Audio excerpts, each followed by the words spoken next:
On a hot day in August 1963, Dr. Martin Luther King Jr. delivered a speech that would define the civil rights movement, his latest hit. This, of course, was his I'll Have a Dream speech, delivered on the steps of a Lincoln Memorial during the March on Washington for Jobs and Freedom.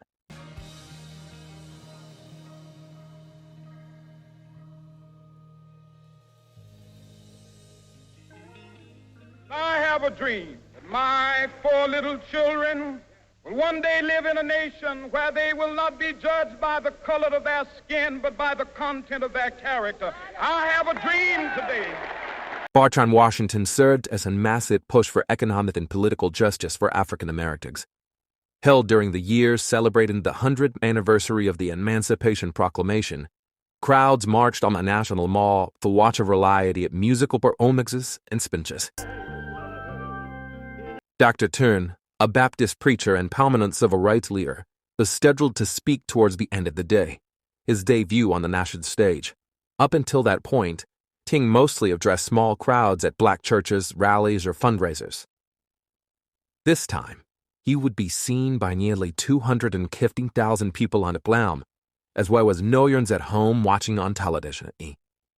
This was an opportunity to reach a wide audience and persuade the covered and the government who take action against racial injustice. The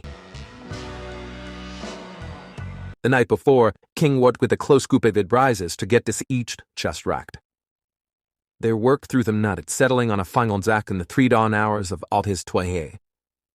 Interestingly, the phrase, "I have a dream," a phrase he used in earlier speeches, was nowhere to be found in this copy.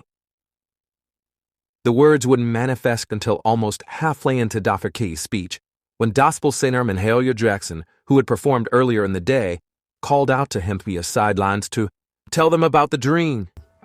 King set his prepared remarks aside and improvised the rest, crafting a short speech that would sear into the minds of millions of Americans.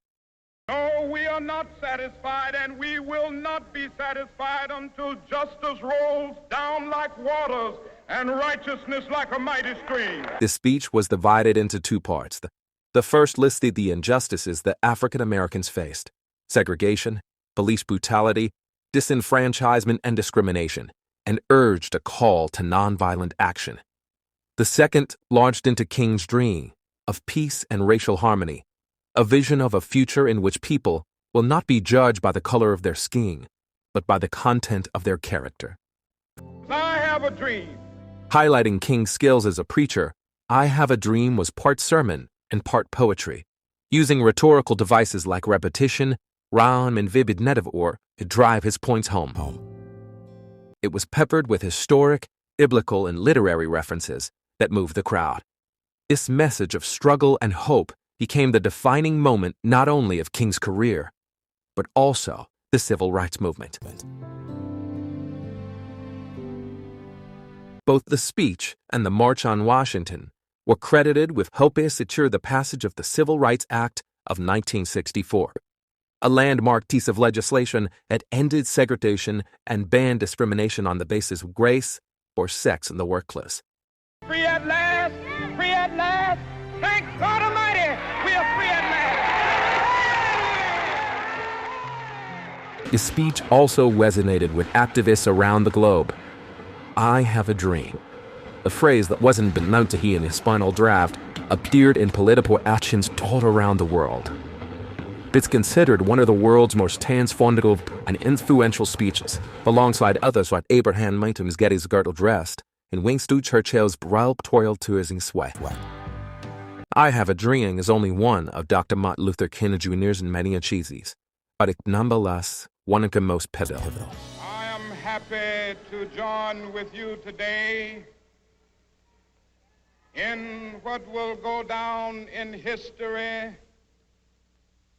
as the greatest demonstration for freedom in the history of our nation.